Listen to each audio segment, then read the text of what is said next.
Mastro Segalin nasce da mio nonno quasi 100 anni fa, è un'azienda che ha parecchia tradizione calzaturiera alle spalle, appunto conta 3 generazioni, io sono l'ultima generazione e cerco di continuare questa attività, questa memoria storica, questa cultura e tradizione della calzatura. Siamo abituati a lavorare con il pubblico su misura, in modo artigianale, con calzature completamente personalizzate. Lavoriamo in modo completamente artigianale, dall'ordinazione fino al confezionamento della calzatura. Il cliente entra nei nostri negozi, vede i nostri prodotti che proponiamo, ne decide il pellame, il tipo di lavorazione, lo stile, e noi rileviamo le sue misure con un dispositivo elettronico, uno scanner tridimensionale.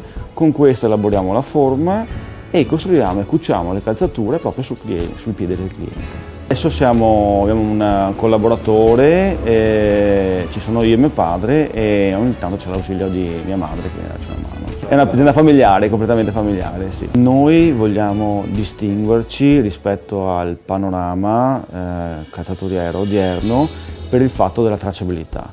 Ci teniamo a far sapere alla nostra clientela che tutta la filiera e tutte le merci possono essere rintracciate e quindi certificate per quanto riguarda la qualità e la lavorazione. Quindi la trasparenza, il nostro obiettivo è la trasparenza verso la nostra utenza.